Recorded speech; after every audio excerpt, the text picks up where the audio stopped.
नमस्ते। Last class में हमने व्यक्तिगत विभिन्नता के बारे में पढ़ा था कि व्यक्तिगत विभिन्नता क्या होती है, उसके कितने प्रकार होते हैं, उसके क्या कारण होते हैं। जैसा कि हमने पढ़ा था कि व्यक्तिगत विभिन्नता क्या होती है कि दो व्यक्तियों के मध्य किसी शारीरिक कारण से या मानसिक कारण से या उसकी रुचियों की वजह से या उसकी विशिष्ट योग्यताओं की वजह से या व्यक्तित्व के किसी गुणों के कारण जब दो व्यक्तियों में अंतर होता है तो हम उसे व्यक्तिगत भिन्नता के रूप में परिभाषित करते हैं। जो व्यक्तिगत भिन्नता थी ये दो प्रकार की थी, बाह्य प्रकार थी और आंतरिक प्रकार थी। आंतरिक विभिन्नता वो थी जब एक व्यक्ति के अंदर अपनी योग्यताओं के कारण जो भिन्नता स्वयं में पाई जाती है उसको आंतरिक विभिन्नता कहा जाता है। और बाह्य विभिन्नता बहुत कारणों से थी, जैसे शारीरिक विभिन्नता, मानसिक विभिन्नता, संवेगात्मक विभिन्नता, रुचियों के कारण विभिन्नता, विचारों के कारण विभिन्नता, सीखने की गति के आधार पर विभिन्नता, विशिष्ट योग्यताओं के आधार पर विभिन्नता, चरित्र के कारण विभिन्नता, व्यक्तित्व के कारण विभिन्नता। इस प्रकार बहुत सारे विभिन्नता के कारण थे जो कि ये बाह्य प्रकार या बाह्य पहलू कह सकते हैं व्यक्तिगत भिन्नता के। और हमने पढ़े थे व्यक्तिगत भिन्नता के जो मुख्य कारण है वो कारण क्या है। देखिए, मुख्य कारण जो हमने पढ़े थे वो थे वातावरण, वंशानुक्रम, जाति, देश, लिंग भेद और शिक्षा, आर्थिक दशा आदि। ये जो भी थे ये व्यक्तिगत भिन्नता के मुख्य कारण थे। तो हमने ये पढ़ लिया कि व्यक्तिगत भिन्नता जो पाई जाती है वो इन कारणों की वजह से दो व्यक्तियों के मध्य पाई जाती है। अब गाल्टन ने 39,000 जो क्षेत्रों का वर्णन किया था जिसके कारण हर व्यक्ति में कोई ना कोई भिन्नता पाई जाती है। इन्हीं भिन्नताओं के आधार पे गाल्टन ने दो प्रकार के बालकों के बारे में बताया है। उन्होंने दो बालकों को परिभाषित किया, एक तो सामान्य स्तर के बालक और एक विशिष्ट बालक। सामान्य बालक वो होते हैं जो कक्षा में सामान्य गुणों का प्रदर्शन करते हैं और विशिष्ट बालक वो होते हैं जो कक्षा में विशिष्ट गुणों का प्रदर्शन करते हैं। अब ये जो बालक होते हैं विशिष्ट बालक, ये सामान्य औसत के बालकों से निम्न स्तर के भी हो सकते हैं और उच्च स्तर के भी हो सकते हैं।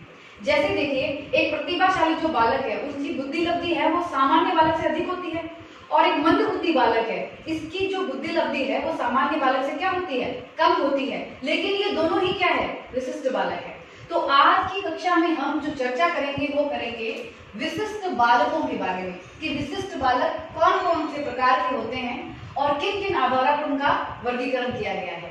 तो आइए हम पढ़ते हैं विशिष्ट बालक के बारे में। विशिष्ट बालक को CWSN भी कहा जाता है, यानी चाइल्ड विथ स्पेशल नीड। विशिष्ट बालक को आप विशेष आवश्यकताओं वाले बालक भी कह सकते हो, उसे CWSN भी कहा जाता है। अब देखिए, हम समझते हैं कि जो विशिष्ट बालक है वो क्या होते हैं। सिंपल सी बात ये है कि सामान्य स्तर से ये अलग होते हैं, भिन्न होते हैं। या तो ये सामान्य से उच्च स्तर के होंगे या ये सामान्य से निम्न स्तर के होंगे। अब इनके अंदर जो विभिन्नता पाई जाती है, ये जो स्तर अलग अलग पाया जाता है इनका, वो कोई भी कारण हो सकता है। वो हम व्यक्तिगत भिन्नता में पढ़ चुके हैं। शारीरिक कारण की वजह से भी हो सकता है, मानसिक कारण की वजह से भी हो सकता है, या किसी विकलांगता की वजह से भी डिफरेंसेस पाए जा सकते हैं और उनके कारण वो बालक क्या हो जाते हैं, विशिष्ट बालक बन जाते हैं। अब ये जो विशिष्ट बालक है वो असाधारण बालक होते हैं जो कि सामान्य बालकों से क्या होते हैं, अलग होते हैं। इसे हम अपवादात्मक बालक भी बोल सकते हैं। देखिए, एक परिभाषा भी है प्रो एंड प्रो में। वह बालक जो मानसिक, शारीरिक, सामाजिक और संवेगात्मक आदि विशेषताओं में औसत, ध्यान दीजिए, औसत से विशिष्ट हो। यहाँ विशिष्ट का अर्थ क्या है, देखिए, विशिष्ट का मतलब निम्न स्तर और उच्च स्तर दोनों होगा सामान्य से। और यह विशेषता, ये विशिष्टता इस स्तर की हो कि उसे अपनी विकास क्षमता की उच्चतम सीमा तक पहुंचने के लिए विशेष प्रशिक्षण की आवश्यकता हो। असाधारण या विशिष्ट बालक कहलाते हैं। देखिए, कहने का मतलब यहाँ ये है कि कुछ बालक ऐसे होते हैं कक्षा के अंदर जो मानसिक, शारीरिक, सामाजिक या संवेगात्मक विशेषताओं के कारण औसत बालकों से क्या होते हैं, विशिष्ट होते हैं। विशिष्ट यानी वो उनसे ऊपर भी हो सकते हैं और नीचे भी हो सकते हैं। और इन बालकों के लिए अलग से शिक्षा की आवश्यकता पड़ती है कि वो अपने जो भी उनकी क्षमता है उसका उच्चतम स्तर प्राप्त कर सके। सके, चाहे वो प्रतिभाशाली बालक हो चाहे एक मंद बुद्धि बालक हो, इन दोनों के लिए क्या है, विशेष शिक्षा की आवश्यकता पड़ती है। तो इस प्रकार के जो बालक होते हैं उन्हें हम असाधारण बालक या विशिष्ट बालक कह सकते हैं। तो अब देखिए, बात करते हैं कि विशिष्ट बालक कितने प्रकार के होते हैं। अब इनका वर्गीकरण देखिए, 4 प्रकार से विशिष्ट बालकों का वर्गीकरण किया गया है। ये जितने भी बालक है ये सारे क्या है, विशिष्ट बालक है, लेकिन इनका आधार अलग अलग है। आइए बात करते हैं पहले आधार पर, वो है बौद्धिक मानसिक विशिष्ट बालक। जो मानसिक रूप से जो विशिष्ट बालक है वो कौन कौन से होते हैं। पहला देखिए, प्रतिभाशाली बालक, सृजनात्मक बालक, मानसिक मंद बालक। ये तीनों जो बालक है वो किस प्रकार के बालक है, मानसिक विशिष्ट बालक है। दूसरा देखिए, शैक्षिक रूप से विशिष्ट बालक। शैक्षिक रूप से विशिष्ट बालक कौन कौन से हैं, शैक्षिक तीव्र बालक, मंद या धीमी गति से सीखने वाला बालक। तीसरा है प्रशिक्षण योग्य पिछड़े बालक। चौथा है अधिगम में अयोग्य बालक। अगला देखिए, शारीरिक या विकलांग विशिष्ट बालक कौन से होते हैं। दृष्टिहीन या दृष्टि दोष बालक, जिसे हम अंधे बालक भी कह सकते हैं। ये किस प्रकार के विकलांग बालक होते हैं, किस प्रकार के विशिष्ट बालक है, विकलांग या शारीरिक प्रकार के। दूसरा देखो, श्रवणहीन श्रवण दोष बालक, इसे हम बहरे बालक भी कह सकते हैं। तीसरा देखो, अमूक जो बोल नहीं सकता, वाणी दोष बालक। और चौथा है गत्यात्मक अक्षम या अपंग बालक। ये जितने भी प्रकार है ये चारों के चारों शारीरिक विकलांग बालक के हैं, जो कि शारीरिक और विकलांगता की वजह से क्या हो गए हैं, विशिष्ट बालक बन गए हैं। सामाजिक रूप से विशिष्ट बालक देखो कौन कौन से हैं, अपराधी बालक, कुसमायोजित बालक, समस्यात्मक बालक, संवेगात्मक रूप से अस्थिर बालक। ये जितने बालक है वो सामाजिक रूप से विशिष्ट बालक है। तो हम बालक की जो विशिष्टता के बारे में पढ़ेंगे, ये चारों आधार पे इनका वर्गीकरण किया गया है और सबका हम एक के बाद एक डिटेल से इनके बारे में चर्चा करेंगे। तो एक बार आप इसका स्क्रीनशॉट लीजिए, उसके बाद हम बौद्धिक जो विशिष्ट बालक है उसको शुरू करते हैं। तो अब हम सबसे पहले बात करेंगे बौद्धिक या मानसिक विशिष्ट बालक में। सबसे पहला बालक है प्रतिभाशाली बालक। अब प्रतिभाशाली बालक क्या होता है इसके बारे में हम बात करते हैं।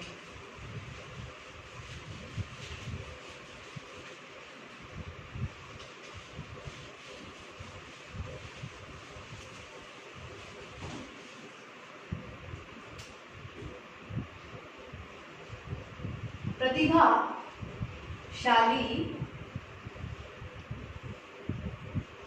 बालक,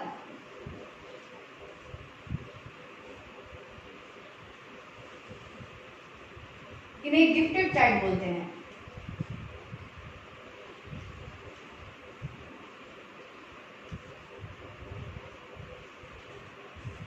देखिए, प्रतिभाशाली बालक, हम पहले जो विशिष्ट बालक के प्रकार पढ़ रहे हैं ये मानसिक और बौद्धिक विशिष्ट बालक है, जिसमें पहला है प्रतिभाशाली बालक, जिसे गिफ्टेड चाइल्ड कहते हैं। Having hushed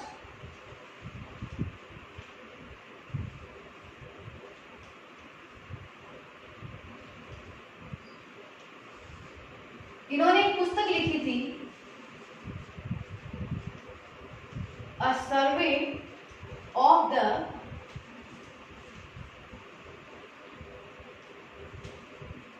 education of gifted child. इन्होंने ये पुस्तक लिखी थी और इस पुस्तक के अंदर प्रतिभाशाली जो बालक है उनका वर्णन किया था। आइए हम बात करते हैं कि प्रतिभाशाली बालक कैसे बालक होते हैं। देखिए, इसका नाम क्या है इंग्लिश में, गिफ्टेड चाइल्ड। गिफ्टेड चाइल्ड मतलब जन्मजात ही इनके अंदर ये प्रतिभा होती है, लेकिन बालक के जन्म से ही नहीं पता चल जाता है कि ये प्रखर बुद्धि बालक है।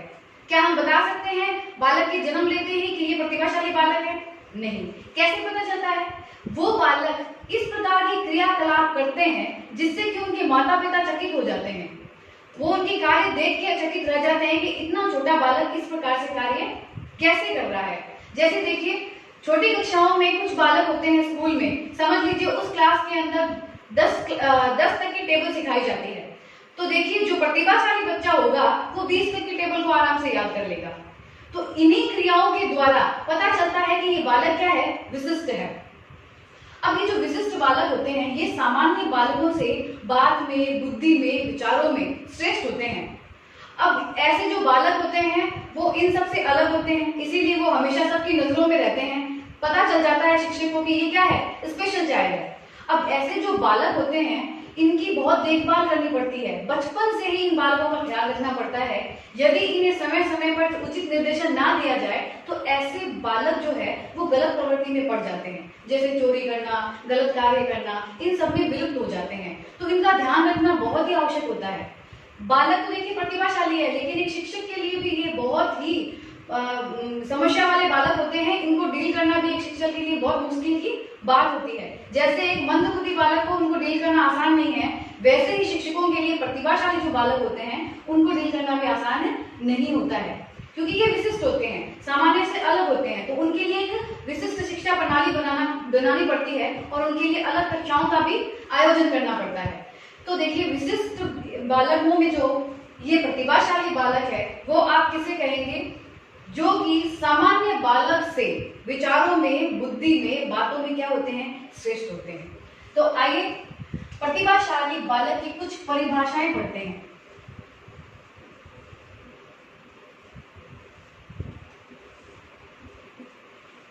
देखिए पहली परिभाषा दी है स्किनर व हैरीमैन ने। इनके अनुसार प्रतिभाशाली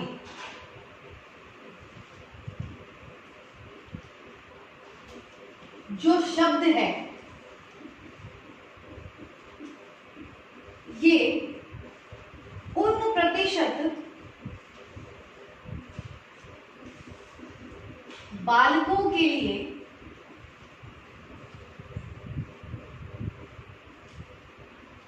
प्रयोग किया जाता है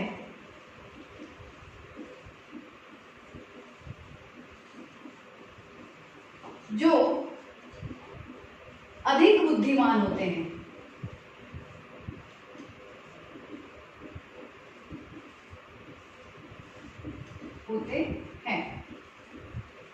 देखिए स्किनर और हैरीमैन के अनुसार क्या कहा गया है, प्रतिभाशाली जो शब्द है वो उन प्रतिशत बालकों के लिए प्रयोग किया जाता है जो अधिक बुद्धिमान होते हैं। ये किसने कहा है, स्किनर और हैरीमैन ने।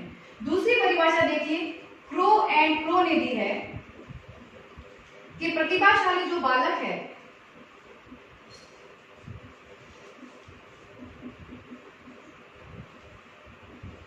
दो प्रकार के होते हैं।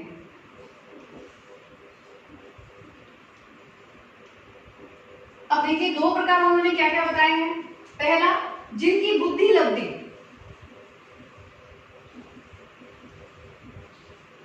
130 से अधिक हो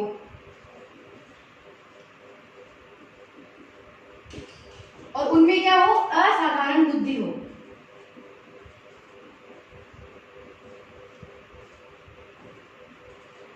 और दूसरी बात इन्होंने क्या कही है कि ये बालक गणित, विज्ञान,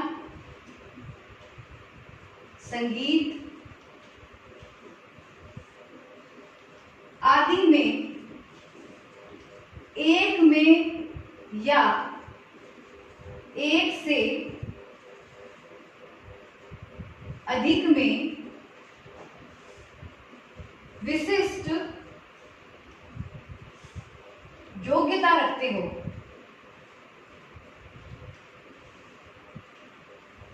देखिए क्रो एंड क्रो के अनुसार प्रतिभाशाली बालक दो प्रकार के होते हैं, यानी इनके अंदर दो योग्यता होती है। पहली, इनकी बुद्धि लब्धि जो होती है वो 130 से अधिक होती है और इनके अंदर असाधारण बुद्धि पाई जाती है।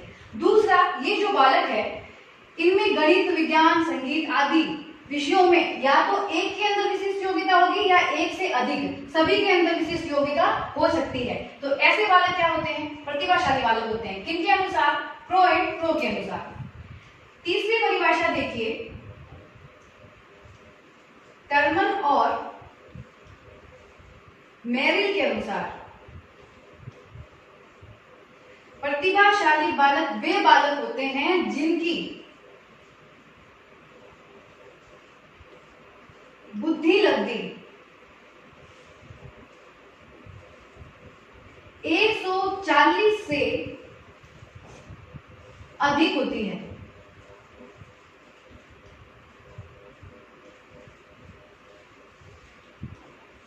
देखिए, टर्मन और मेरिल के अनुसार क्या है, जिनकी बुद्धि लब्धि 140 से अधिक होती है वो कौन से बालक होते हैं, प्रतिभाशाली बालक।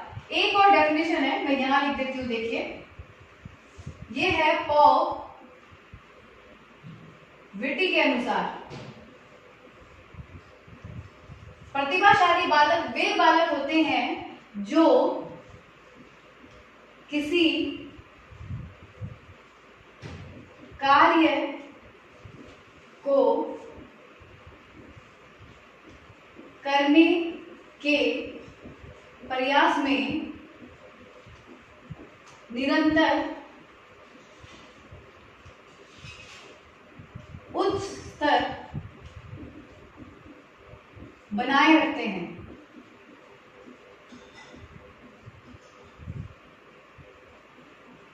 देखिए, पॉवर्टी के अनुसार प्रतिभाशाली बालक वे बालक होते हैं जो किसी कार्य को करने के प्रयास में निरंतर उच्च स्तर बनाए रखते हैं। ऐसे बालक हमेशा क्या होते हैं, फर्स्ट आते हैं। अगर वो किसी प्रतियोगिता में भाग ले रहे हैं या फिर वो पढ़ाई कर रहे हैं, कक्षा में प्रथम आ रहे हैं, तो हमेशा वो स्तर को बनाए रखने का प्रयास करते हैं और वो हमेशा उच्च स्तर पर रहते हैं। तो वैसे बालक क्या कहलाते हैं, प्रतिभाशाली बालक कहलाते हैं। किसके अनुसार, पॉल विटी के अनुसार। देखिए, ये चार मुख्य परिभाषाएं हैं प्रतिभाशाली बालक की। अब आप ध्यान दीजिए, यहाँ पे क्रो एंड क्रो एक मनोवैज्ञानिक है, उनके अनुसार प्रतिभाशाली जो बालक है उनकी बुद्धि लब्धि किससे अधिक है, 130 से। और टर्मन और मेरिल के अनुसार इनकी बुद्धि लब्धि क्या है, 140 से क्या है, अधिक है। यहाँ पे देखिए डिफरेंस है। इनके अलावा भी कुछ मनोवैज्ञानिक है, उन्होंने भी प्रतिभाशाली बालकों की जो बुद्धि लब्धि बताई है वो अलग अलग बताई है। तो पहले आप इसका स्क्रीनशॉट ले लीजिए, फिर मैं आपको आगे बताती हूँ। अब देखिए, किन किन मनोवैज्ञानिकों के अनुसार अलग अलग प्रतिभाशाली बालकों की बुद्धि लब्धि बताई गई है। देखिए, पहले क्रो एंड क्रो के अनुसार बुद्धि लब्धि है 130 से अधिक। दूसरी थी टर्मन और मेरिल के अनुसार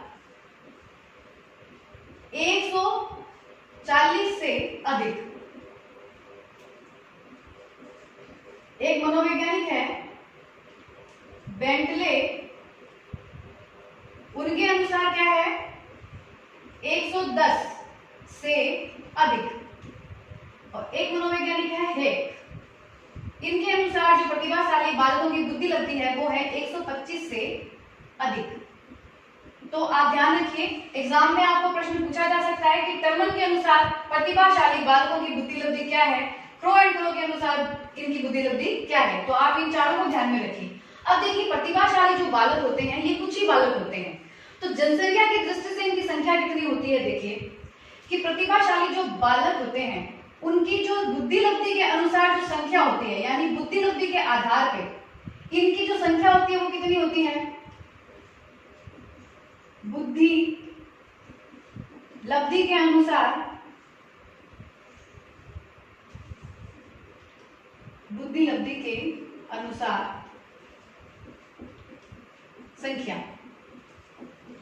इनकी संख्या होती है 2%। यानी 2% बालकों के अंदर कौन से बालक पाए जाते हैं, बुद्धि लब्धि के अनुसार प्रतिभाशाली बालक पाए जाते हैं। सांख्यिकी के आधार पे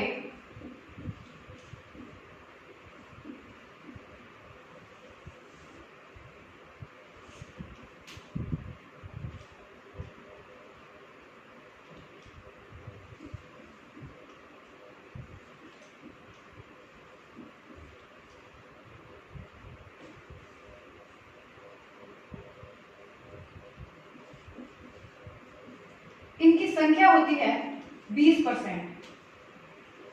यूएसए कमीशन के आधार पर